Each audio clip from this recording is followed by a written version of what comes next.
पिछले कुछ दिनों से लोग वाणिज्य मंत्री पीयूष गोयल पर टूट पड़े थे जब उन्होंने ये स्टेटमेंट दिया था कि Amazon is not doing a favour to India by investing here, जिसका मतलब है कि उन्होंने कहा था कि अमेजॉन कोई इंडिया पे उपकार नहीं कर रहा है यहाँ $1 बिलियन इन्वेस्ट करके।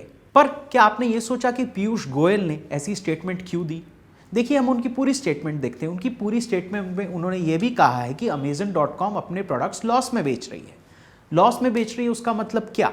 अगर ये मोबाइल की खरीद, यानी दुकानदार अगर ये मोबाइल को 15,000 में खरीदते हैं, पर Amazon.com वही मोबाइल को 14,500 में बेच रहा है, इसका मतलब खरीद से भी 500 रुपये कम में Amazon.com ये मोबाइल बेच रहा है।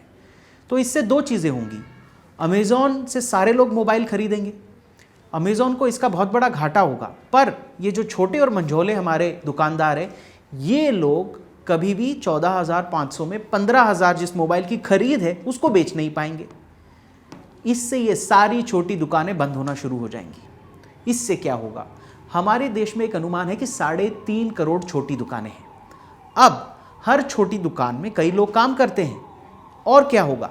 ये छोटी दुकान अगर 50 लाख भी दुकानें 3.5 करोड़ में से बंद हो गई तो करोड़ों लोग रास्ते पे आ जाएंगे, बेघर हो जाएंगे और खाने के भी पैसे होंगे नहीं उनके पास। एक दुकान सिर्फ दुकान ही नहीं, कई लोगों के रोजगार का साधन है। सेल्समैन से लेके सफाई वाले का जो परिवार है उसका रोजगार, यानी उसके घर में जो लोग हैं प्लस उसका, प्लस अकाउंटेंट से लेके जो पूरे डिस्ट्रीब्यूशन नेटवर्क में काम करते हैं, यानी जो माल दुकानों तक पहुंचाते हैं, उनका रोजगार। ये सारे परिवार जुड़े होते हैं एक दुकान के साथ। तो जब कोई आदमी उठकर सोशल मीडिया पे पीयूष गोयल को कोई अगर कमेंट कर देता है इस मैटर पे, पर क्या वो कमेंट सिर्फ पहले स्टेटमेंट को कर रहा है कि Amazon.com जो है कोई उपकार नहीं कर रही है भारत में पैसे लगा के, बट दूसरा स्टेटमेंट तो ये कह रहा है कि अगर जो खरीद है उससे कम में अगर माल बेचा जाएगा तो दुकानें बंद हो जाएंगी और लोग यहाँ के बेघर हो जाएंगे।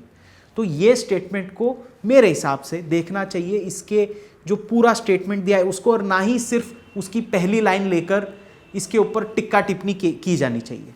जो कुछ लोगों ने ये स्टेटमेंट पढ़कर पीयूष गोयल का क्रिटिसिज्म किया है या टिक्का टिप्पणी की है, क्या वो ये समझते हैं कि अगर ये सारी छोटी दुकानें बंद हो जाएंगी तो चाहे एक उनकी भी कंपनी पर इसका असर पड़ सकता है? वो अपने पाँव पे ही शायद कुल्हाड़ी मार रहे हैं ये सारी टिक्का टिप्पणी करके। इसीलिए पीयूष गोयल के स्टेटमेंट को मेरे मुताबिक एक पूरे जो कंसोलिडेटेड हम इंग्लिश में कहते हैं कि एक पूरे रूप में देखना चाहिए। सिर्फ पहली लाइन को नहीं, दूसरी लाइन भी देखनी चाहिए जब उसमें यह कहा कि खरीद से अगर कम दाम में जो सारे प्रोडक्ट्स है, फ्रिज होगा या आपका मोबाइल होगा, ये बेचा जाएगा, तो इससे आम दुकानदारों पर और छोटे बिजनेसेस पर बहुत ज़्यादा, हमारे व्यापारियों पर असर पड़ेगा और इससे हम सब पे बहुत बड़ा असर पड़ेगा। तरुण के मुताबिक देखने के लिए बहुत बहुत धन्यवाद।